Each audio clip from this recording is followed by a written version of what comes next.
forecast at all? How do you put that into your metrics of what you anticipate for stock prices as a result? Our most important advice. Everybody, Thursday, July 30th.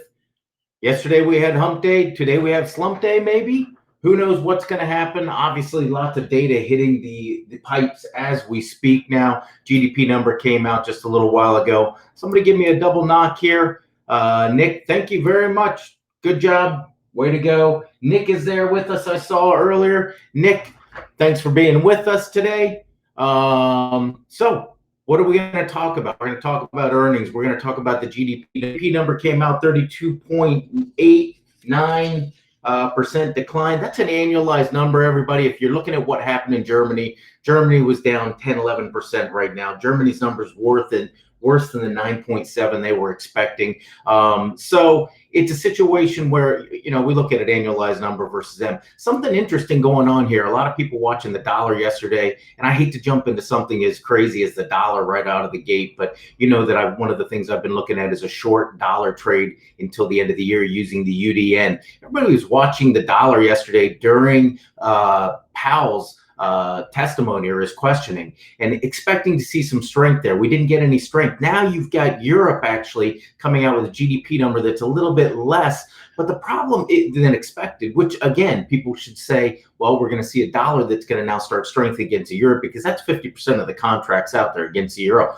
But you got to remember right now, a lot of the data is showing that Europe has handled the pandemic better than us. Their green shoots are a little bit taller than what we've got right now. So weakness in the dollar is continuing. Something also interesting, we've been talking a lot about gold and silver. We'll look at the charts here in just a little while, but gold and silver still starting to show that they're going to have that little pullback. This is the pullback that if you didn't get into gold or silver using the GLD or the SLV, you're going to want to start dipping into those positions, because right now, another thing that Jay Powell said yesterday was that we're going to continue to see the Fed do everything that they can do to bolster the economy. Something concerning that came out also at 8:30, you got the unemployment claims. Unemployment claims went up this week. Strong numbers in California, strong numbers in Florida, another of the other couple of hot states right now. That is going to be a concern as we start to look towards the jobs report that's coming right around the corner next week. Remember, August starts obviously next week trading.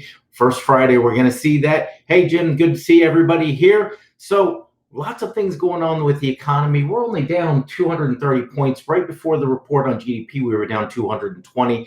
That's off of a lot of the fears of what is going to happen this afternoon.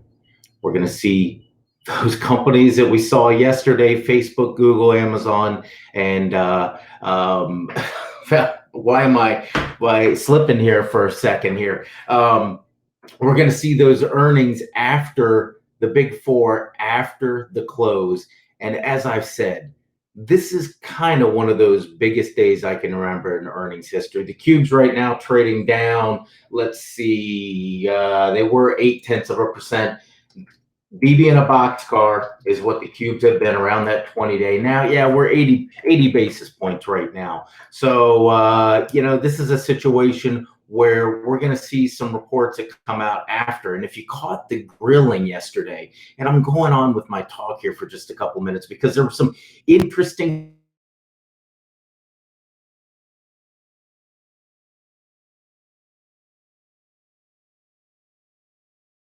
I think. That really was a little bit of grandstanding, some conspiracy theories coming out of that.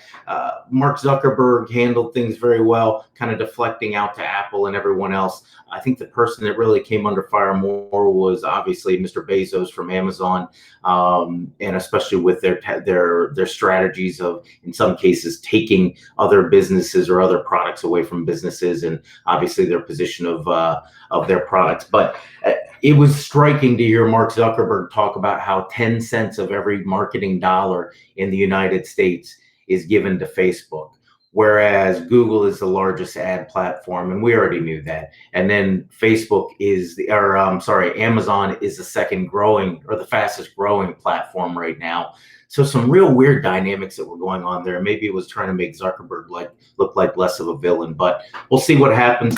I think Amazon's actually going to come out of the, you're seeing target raises on Amazon this morning, raised from 3,500 to 28 by BMO, 28.50. I mean, I think you're going to see Amazon kind of come out of the earnings storm. Let's not call it a storm. Let's call it a wave this afternoon a little bit better. Let's go to the slides. Otherwise, I could sit here and chat markets with you all morning long, and we would end up not covering the things that I want to cover. Hold on just a second, and let's get this back up. Bingo. And I hope everybody's doing well. Hope everybody out there is doing well. Bumpy little day ahead of us, but we'll see what happens. Futures lower ahead of this morning's trading. This is what we're going to talk about. Another 24 hours of positive earnings. And they really were. When I sat here and looked at the companies that came out after the close last night, I went, oh my gosh, this is, we're looking at a good stream of earnings, a stream of earnings consciousness now. And when you look at it, Shopify gets their target raised right now, 1,400, a new high on Shopify. And that's by one of the smaller firms, Rosenblatt, out there. But we're starting to see, as we get closer to the open, some of the targets get raised on these companies. But another 24 hours of positive earnings. Trading this morning's earnings move. We're going to go through 4 or 5 of these companies. I'm going to give you a couple trades that I'm looking at. And a few of you are really going to like these because I'm starting to look at some vertical call spreads on these. Procter Gamble, to give you an example. PayPal, to give you an example right now. A little expensive on the stock side, but also some stocks I think you want to own. We're going to look at the cubes again ahead of this afternoon's event. Some slides that you saw yesterday. I'm just going to say, you know what, one of them deserves repeating. And then I want to talk a little bit about sector and how we're seeing some rotation here, especially around earnings and what's been happening with the earnings. CHR is another one. Earnings winners. UPS this morning knocking the cover off the ball. The stock's up 11% right now. So looking at it, we've got a trifecta of headlines that are pressuring the futures lower. German GDP contracted by the most. This kind of set things off early in the morning. Germany was down 2.5%. Really, Europe was down more than 1.5% to 2.5% when you look at their major indices. You saw a decline of 10%. That's not an annualized number. So it's not an annualized number. Our number, when you see that number that comes out that's up in the 30s, everybody kind of goes, oh my gosh, we're 3 times worse than Germany. No, it's just the difference in the way that the different countries report. We do an annualized number. They do a quarter by quarter number. But that decline of 10.1% was worse than the 9%. Automakers and financials are among the leaders to the downside in Germany, and so for the most part in Europe. The second point, we came out of the weekend, and somebody forgive me or correct me if I was wrong or if I am wrong, but we went into the weekend and went through the weekend with lawmakers, especially Mr. Mnuchin, and I'm not blaming this on him by any measure, but basically everybody had a good fuzzy feeling that we were going to have a financial or a fiscal stimulus package probably by the end of this week. I mean, Congress is supposed to go on their recess or summer recess, and I can't believe if they do. Somebody out there, somebody please tell me that you're going to raise a little bit of hell with your representative. But we were kind of given this impression, this good news that, hey, it's coming. And it was not even implied. It was Steve Mnuchin saying the package is coming. It's coming this week.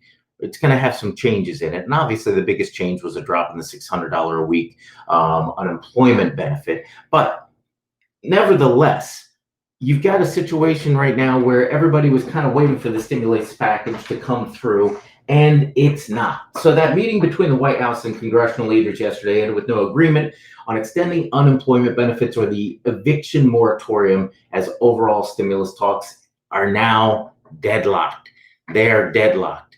Somebody please, because I'm not seeing any comments, give me a little knock knock. Maybe you're just quiet this morning, or maybe I need to do another refresh here. But give me a little knock knock out there, please.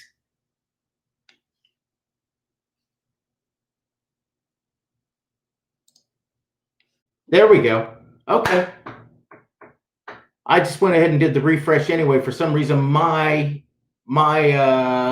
stream was not going. Sorry about that, guys. All right. My stream was not showing me the chats were alive and well. You guys were You guys were continuing on, and I wasn't saying everything. Silver looking like a pullback. Question. I've got questions. Pop those questions into the Q&A. I'm going to hit those hard this morning. I'm going to hit those this morning. So anyhow, Apple, Amazon, Alphabet, Facebook fell about 1% in pre-market trading as traders get nervous about the large cap earnings. That's the other trigger that's really out there right now in terms of the market being down. Again, now we're down 296 points. Despite all this, earnings still providing some good headlines here. UPS beat by 105, beat on revenues 123. We're going to look at that chart. Qualcomm beats by 15 cents, beats on revs across the board. Qualcomm. Again, we're seeing good from numbers from semiconductor and technology area. PayPal, one of those companies that I gave you right before in that earnings report that was released yesterday. Nice report from PayPal, beats by 19 cents, revenue, guides above the whole 9 yards, stocks trading up in pre-market trading. Comcast beats by 14 cents, reports revenue in line. A little bit of a mixed number there. Obviously, they're looking at what's happened on the streaming side. When you look at broadcasting and everything that was going, everything that was, if you will, their core businesses, their broadcasting, their cable, etc., down. But Comcast still able to beat. And Procter Gamble, one that I think that everybody needs to be looking at here for the next 3 to 6 months or so, beats by 15 cents. Again, they've been doing a lot of cost-cutting measures. Let me put that screen up for you so that you can actually see the screen as I'm talking. Ding dong. Yes, I'm glad the elected officials will hear with me. And Big J, just hang around. Everything's going to turn around just fine. Don't worry. Procter & Gamble beats by 15 cents again. Another one of those companies. Let's look at how we trade some of these results. And this is actually where the rubber meets the road. Now, one of the things you have to be picking up on, SIA, CHRW, you've got JB Hunt, a number of these companies, these logistic companies. We've got XPO coming out after the close today. These trucking and rail companies, CSX, another one, are doing a good job. And that's because we started getting stuff back on the road, back on the rails, things moving back across the country. Now, retail starts to shut down a little bit more. That's going to slow down. But nonetheless, I don't think you're going to have much of that happening. It's been made quite clear that we're not going to shut the economy down right now. It's going to be a road where we're really going to have to not tough through this, but get smarter about these. So when we look at UPS, stock right now trading much higher in pre-market. This stock, actually, they did a great job. UPS's earnings report was strong across the board. When you look at the stock right now, trading at, well, we've got 134. I've been looking at the stock at a 130 limit. Now, the reason I say that, and we look at, okay, we're going to pop from 125 or so, and the close last night was what you had a close of let's call it, we're going to round it up to 125. It was 123.96. We're going to rally up towards 135. You put that limit in at 130 because what we have seen, and if you look at a lot of the companies, and if everybody was watching what happened with Eastman Kodak yesterday, first of all, one of the wildest stories I've seen in a long time, and this is one that's going to be up in the headlines for a while. Whether it comes down to cronyism, whatever, everybody thinks there's some sort of conspiracy theory that's out there in terms of how that deal happened. But you have to think about it. Eastman Kodak, they were in the photography business, know a little something about chemistry, perhaps, and they have the logistics in place to start acting as a generic pharmaceutical producer. But anyhow, that wild ride, if you look at it yesterday, the stock goes up to 60, ends up closing in the 30s. This is a company or a market where people will take some of those profits immediately. Stock jumps up like this, UPS going up 11% pre-market. It's going to come back. I like 130, maybe even 125, but this is a stock that you hold, I think, when you look at it for the longer term and until next quarter at least. And for that reason, I started looking at the September 18 140 calls.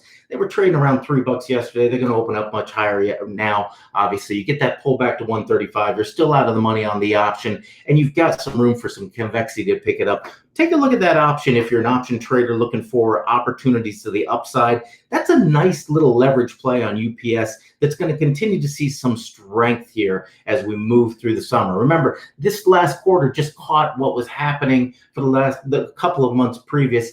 We're still picking up, and quite frankly, there's a lot of business still coming UPS's way. Next chart we're going to look at, and this is one of those exciting ones. Qualcomm beats by 15 cents, guides higher when you look at the stock. And this is kind of when we look at the semiconductor sector and some of the technology names, we are seeing some nice, strong numbers. We pull Intel out of that group, obviously. This is Intel down 2 or 3% right now on 2 or 3% Intel on the pre-market. Meanwhile, you got Qualcomm trading up 10%, $10, trading at 103.10 right now, up from 93.03. Qualcomm is a straight buy along with a number of the others. Let me repeat that for you. On UPS, I'm looking at a limit 130, 125 on an entry on this. And then the September 18, 140 calls are what I look at for a leverage play on that. And the reason I go with September is you get another quarter. You could go with January, but if things really start to melt down with the economy between now and August, you're going to start to see a lot of things slow down in this economy very quickly. So you don't go out too far. You go longer with a gold or a silver trade or a dollar trade, or even some of these antivirus or the vaccine plays, AstraZeneca, Moderna. You start to look at January options there. But in the case of UPS, where it's something that's a little more economy sensitive, and those transports have been doing amazingly here. When you look at the IYT, and we'll pull that up here in just a little while, but when you look at the IYT, if you were to strip out, absolutely strip out the airliners, forget it. This is one of those indexes that would be killing it. You'd be up there with the NASDAQ 100 because we're seeing these companies give us exactly what we knew what was coming. I see more trucks on the road when I do my walk down Main Street. I know that the transports are out there doing business. Airliners are taking it out, and there's a reason that you don't want to short. And I mentioned this to my night trader people last night. I have been burned here in the last couple of weeks, last month, let's call it, on what I'm calling zero volatility flatline trades. If you look at Carnival Cruise Line, if you look at some of the banks, if you look at the airline stocks, they're at this point where they almost are, they're not at zero. And my mentor taught me there's always technical support at zero. They're not even at book value right now, a lot of these companies, but there's a market value. If you look at Carnival, which was one of those strongest stocks there in terms of trending up and trending down. Look at what Carnival's doing now. It's flatlining. This is what right now is the difference between the market, a flatline market and a volatility market. And right now, volatility is where we need to start heading. Qualcomm is one of those names. I think you look at the stock as a straight buy, and then you look at the 110, the September again, 110 calls on that particular site. You go out of the money on this. And thanks for the shout out, KK, by the way. Look at Qualcomm as a whole. They're just as good companies. AMD needs to pull back. We'll look at that chart right now. Yes, the VIX above 25 today, ahead of the mark, ahead of the open. This is where the volatility trade could come in. I'll give you a quite frank view of this though. When you look at the volatility and look at the QQV or the VXN and all of these, you've got a situation where volatility is squashed. You could have 3 out of 4. And we can't do a meatloaf parody with 2 out of 3 tonight on the FANG stocks coming out. But you could do 2 out of 3, maybe 2 out of 4, come in with good news, 2 come in with questionable news. And this market, the way it is going to take off again. You're still going to have your zero volatility areas, but you're going to have a market that's going to continue to go higher. The cubes balancing on their 20-day moving average tells you the traders are laying in wait right now. They're lying in wait, waiting to make a directional move here. Let's get back to the screen so I can keep it moving for you, though. Get on to a couple of others. PayPal, you know what? This was one I called. I hope you read the earnings, and somebody shared the link yesterday. PayPal right now trading up. It was at 185 last night. This stock is going to go through the roof. Everything across the board was good for them. They're growing the online business. 4.2% were up. Well, growing the online business is kind of a redundant term since it's basically an online company. Trading at 192.35 right now. I started looking at the options on PayPal, and this is another one that I go out to September on. I don't go out to January. And you really kind of look at it from the perspective of it's going to be a continuation of the companies like Shopify, PayPal, JD, even Wayfair. You know, it used to be one of those companies that people thought was dead. People are putting a lot of money into their houses, and they're doing it online. There's definitely, obviously, a continuation in that trend. You see Zoom rolling over a little bit right now, but PayPal, when it's trading at 192, you know, a lot of people don't want to go out and buy the September 200 option, and we'll see where that opens. You know, last night the option, I can't even give you the price that it closed at. They're not going to give us one on e-signal, but the option, I believe, when I looked it up on Schwab last night, was trading around $5. It's going to be more expensive than that. You're going to be looking at a $7-8 option, except some of the premiums are going to come out of that. That's a nice trade there, the September 18 200 call. This is actually a nice little, and I don't want to say a little, it's a great play on the continuation of I hate to call it, but that COVID economy. And that's exactly what it is here. And the last chart we're going to look at is one that obviously a little closer to home for me. They beat by 15 cents, Procter Gamble. I've seen the cost cutting they've been doing here. They guided 21 EPS above consensus revs in line. This is not a sexy stock. And I talk about this with my night trader people a lot. You know what? Sometimes stocks aren't sexy. And there's a difference between zero volatility and flatlining and sexy. A dollar buy for PayPal. I think if you're looking at it right now, PayPal trading at 192.25, I think you're going to be able to squeak out, honestly, the way that we've seen. And this stock was up 8% earlier. I think you're going to squeak out at least a 187, maybe a 188 if you're patient. A limit order around 188. If you really wanted to get a little hold off on it, you go for 185, a round number. When I look at open interest on the actual underlying to figure out where I want to put a little order in. 185 right now is where all the put open interest has been building up right now. So that's going to be kind of an automatic support level for it. When you look at it, and we'll go back to the chart here for you, since you asked a question about the actual, when you look at it, you've got 175 is where your 20-day is. 180 is the obvious line in the sand here. 185, you've got the highs from July, early July, and then right now, I think 185 is where the market's going to come back in and say, hey, I got to grab this thing. When you can grab it after earnings. Now, we have seen some companies, eBay is a great example, comes down after earnings. Citrix comes down after earnings. Citrix comes down 20% after earnings. We talked about that story yesterday. But PayPal, I'd be happy to grab it at 180, 185. Procter Gamble here, slow, sexy. Everybody's buying toothpaste, right? I've got 5 or 6 in the cabinet, and I'll still go buy some. Everybody's buying toilet paper. Everybody's buying shampoo. It's Clorox. If you look at a chart of Clorox, which blows me away, Clorox is on my short squeeze list right now. We continue to see people add shorts to Clorox, and it's not because they're coming back around and issuing a lot of convertible debt. That's one of the reasons that you'll see companies actually get increases in short interest, large increases. It's not because of convertible debt right now. That's your airliners and even your cruise companies right now.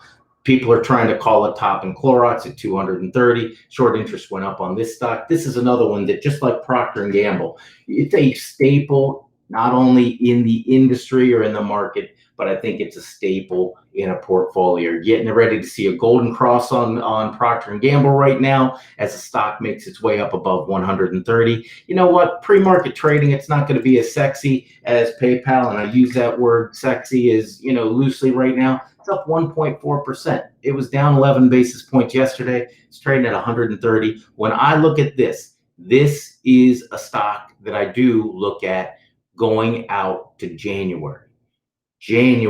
This is a stock that you hold through the second half of the year. Why? because of the reasons I just mentioned. When you see Europe talking about COVID coming back and they're seeing a rise in the numbers, and you've got China doing the same thing, it's pretty clear that we're going to see more volatility around this. You're going to go back to the Krogers and the Procter Gambles and the consumer staples.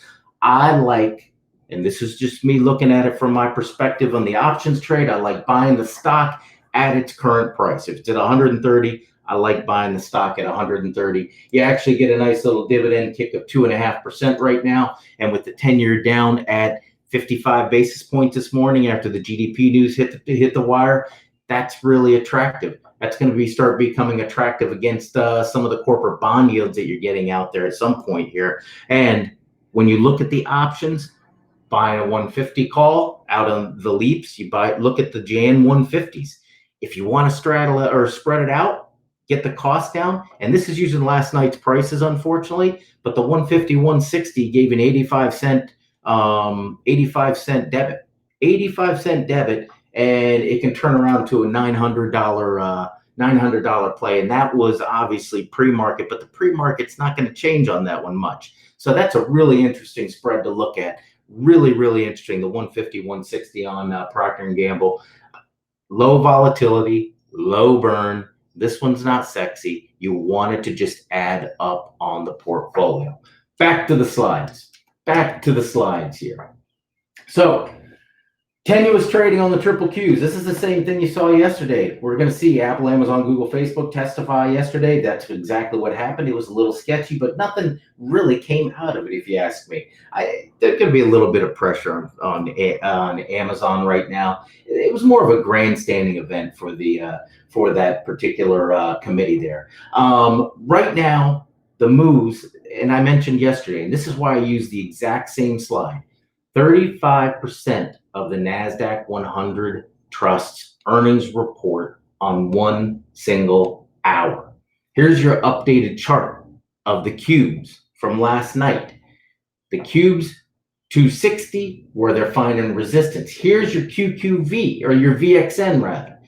Actually saw volatility drop down to same lows that we saw last week. This was more dramatic of a drop than we saw in the VIX. So you've got the volatility on the cubes or the NASDAQ 100 dropping down to its lows again. This is kind of one of those signs that I say, hey, the traders aren't worried about it. They're not looking at this from a perspective of, or the market's not looking at it as a perspective of, these are going to fail us. They are going to actually come through somehow. Now, Amazon, I think, is going to come through with a number that's just going to be a little stunning. AWS services, I think they're starting to see that business go away to Microsoft with their product, as well as Google. They're starting to lose their stronghold there. In a year, 2 years, 3 years ago, AWS was where it was at. This is going to be all about their revenue from their operations and where they're going, their outlook. And remember, a quarter ago, they said they're going to start making huge investments in the infrastructure and the business. That brings me to another point that I didn't bring up with the data this morning. For those of you, and I saw somebody bring it up, an August turnaround for the market, one of the most interesting stats out there. And I actually wrote something on the yellow pad that starts with holy and ends with the four-letter word here. Business investments down 49%. You got that information with the GDP report this morning. Business investments were down 49%.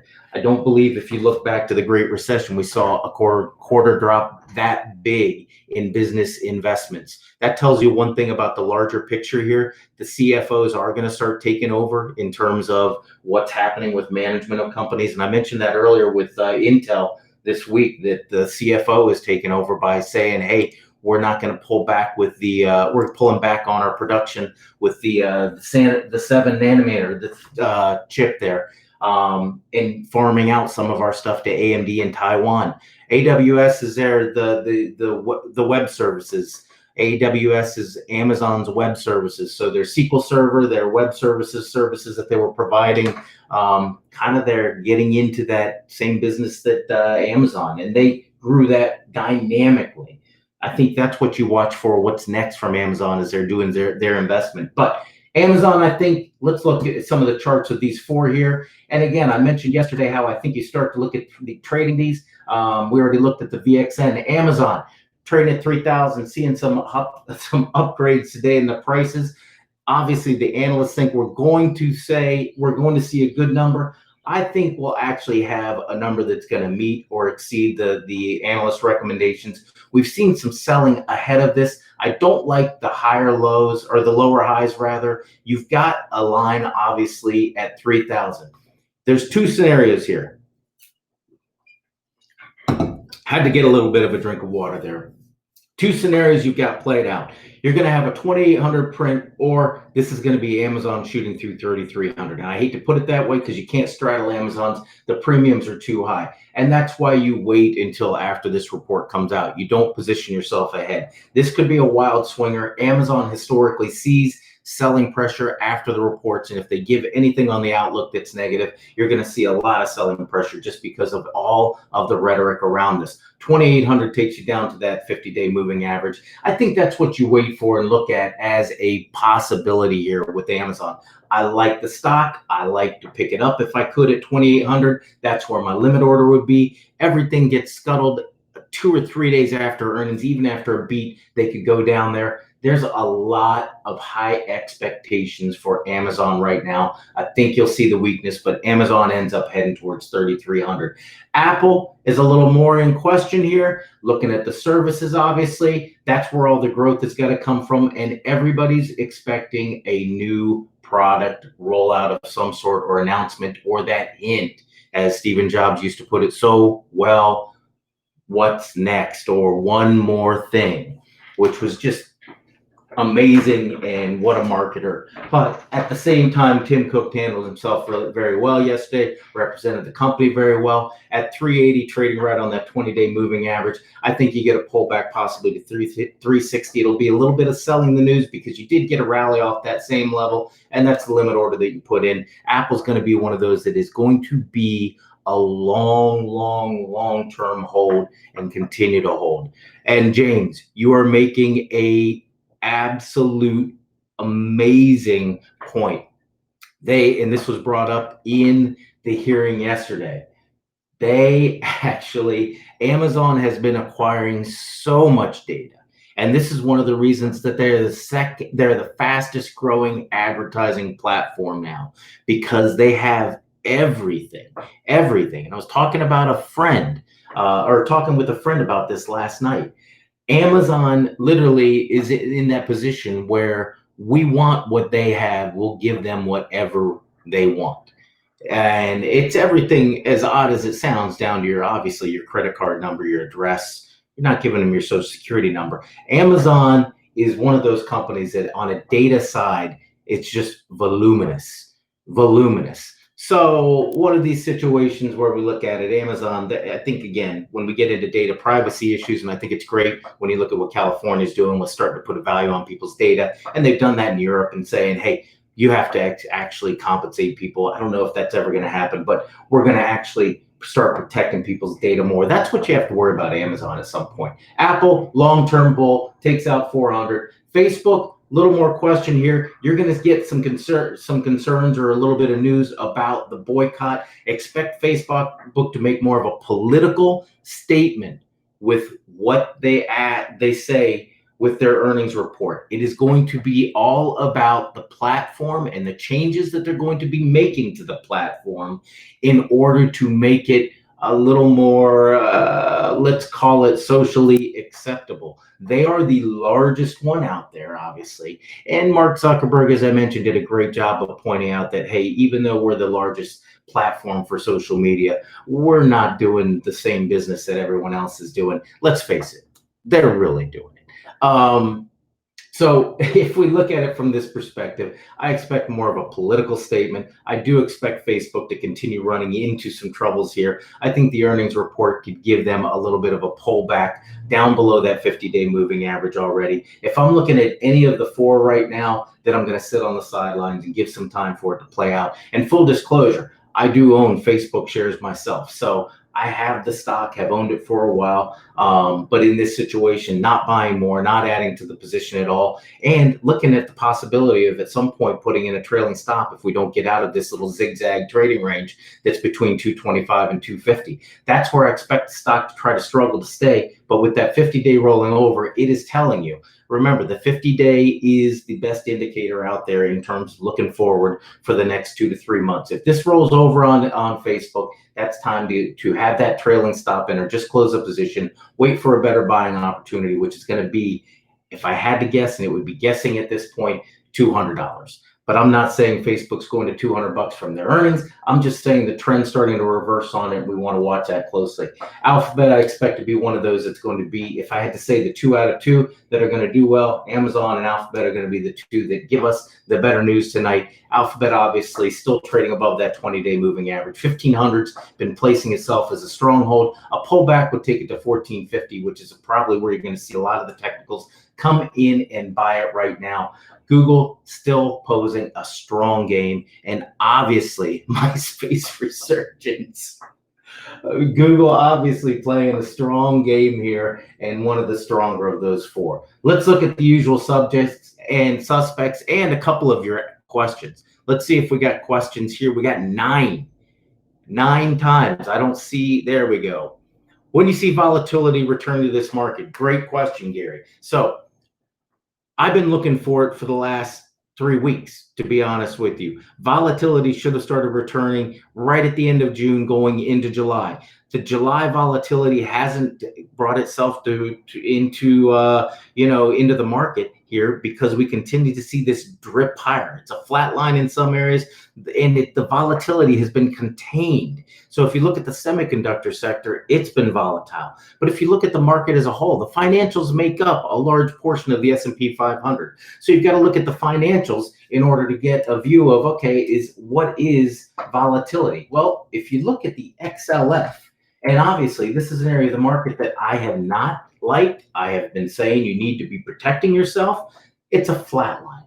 This is one of the reasons why you've got volatility on the VIX that is absolutely going flatline. When you look at the financials, they're one of the larger groups, obviously, in the S&P 500. Sure, technology's in there as well, but the Dow, when you look at the Dow, or let's look at the diamonds here, there's a trend, but it's not that dominant. It is flat. So when you look at the cubes and compare it, you've got now a situation where, sure, there's some volatility, but this is a nice rally. So you've got a trending cube, a low volatility trending cube. You've got a Dow that's gone flat and an S&P 500 that has gone up, but the major components of it have been flat.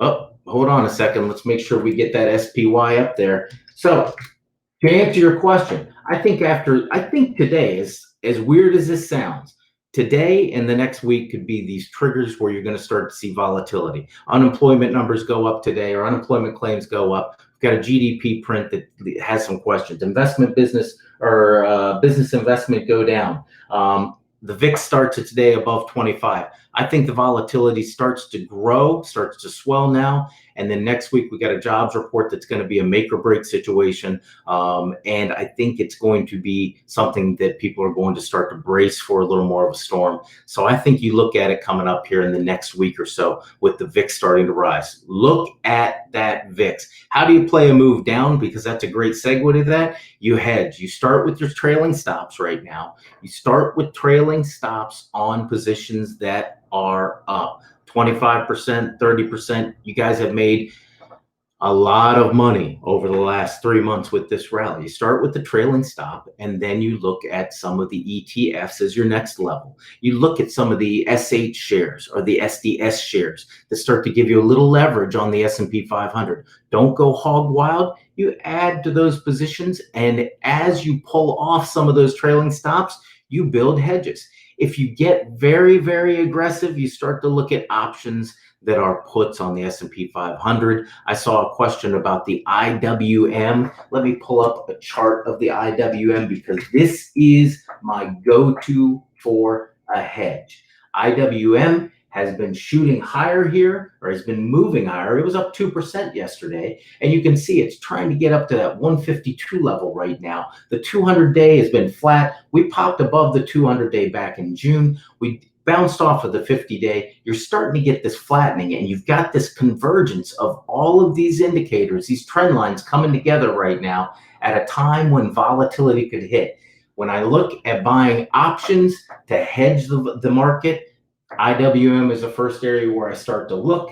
I look at a couple months out, unless we're in the heat of the moment, and then I'm going to look at front or back month options. But in this particular situation, I don't think you can go much more than that, because remember, you've got the Fed ready to step in and play whatever they have to. And Mr. Powell made sure to say that they have a lot of assets at their disposal right now. So much so that there were questions during the Q&A about, shouldn't you be giving some of that money to Congress so they can do more in terms of fiscal stimulus?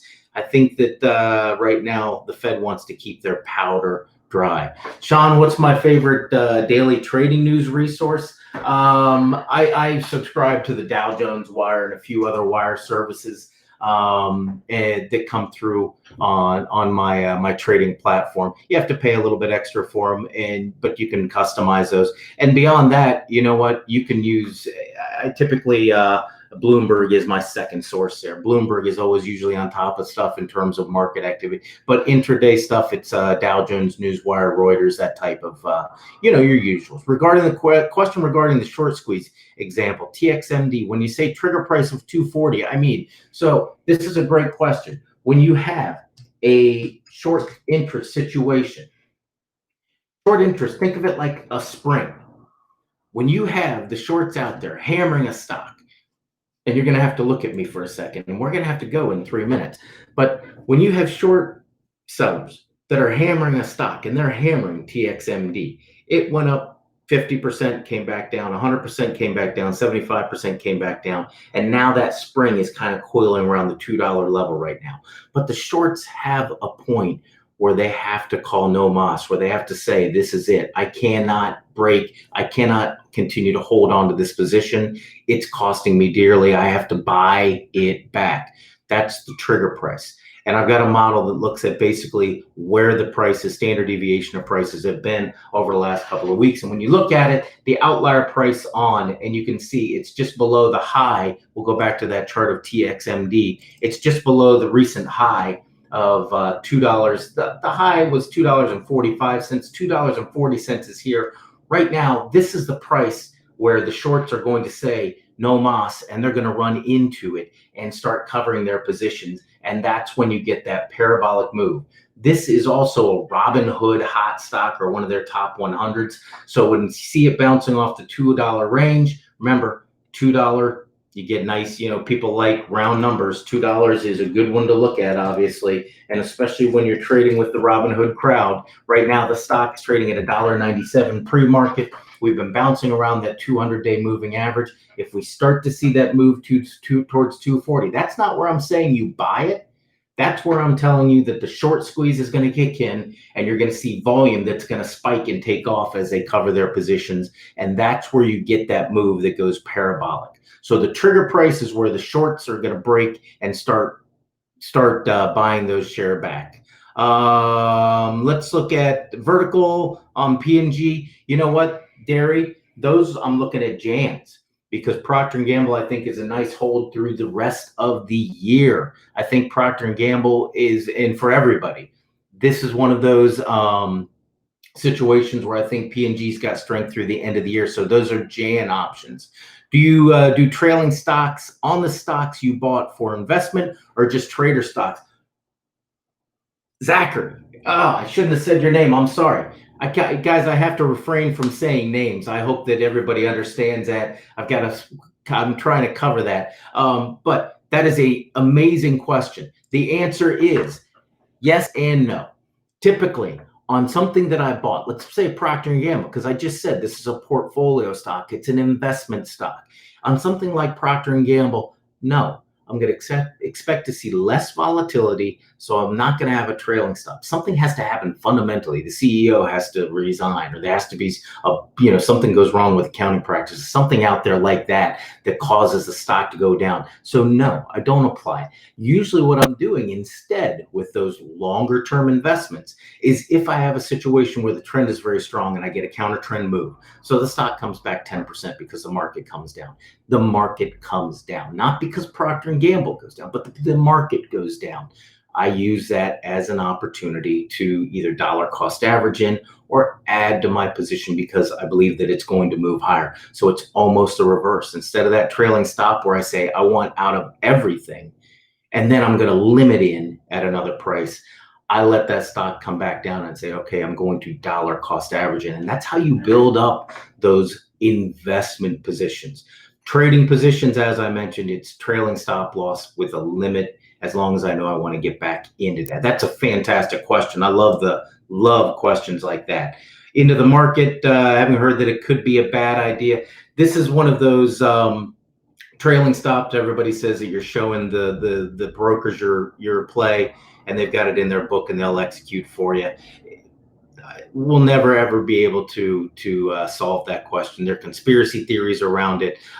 Let's put it this way: if I get a trailing stop that's exercised and the stock goes down 10%, I don't care if it was a bad idea and they saw my trade beforehand. There is an ongoing, and it's a very good theory that when a broker sees or when a buildup, because when you put your trade in, typically it sits on the broker side because they've got their book now and they're obviously clearing trades on their level because TD Ameritrade will match you with their buyers and sellers now. So it's not of interest for them to it's of interest to them to match somebody up as a buyer and a seller. But but I think that we overvalue that, and the value of the trailing stop to you is worth more than that theory is working against you, if that makes sense. All right, with that said, guys, we're down 300 points on the Dow. I timed it up pretty well for us to wrap things up. Crude oil also pulling back 2.3%. That's off the GDP news. You're going to see a little more of that. It's going to be a volatile day. See where the NASDAQ goes. I think you'll probably see some people come in at the end of the day, and the cubes will probably get a little bit of a bump. I don't think we get the huge move that we normally get at the 2 to 3 o'clock where people start to buy this thing up. But I will say that is, in this particular situation, I think this is a market that we're expecting to get a little bit tepid here. We're going to watch the volatility. Camping World Holdings, this is one that continues to surprise. They're backing up the truck to drop off your money. No, that is not. Somebody's moving in. I love that reference. So somebody's moving in next door. I've got a Cincinnati Bengal moving in. I'm a Steelers fan. I'm trying to figure out how that's going to play.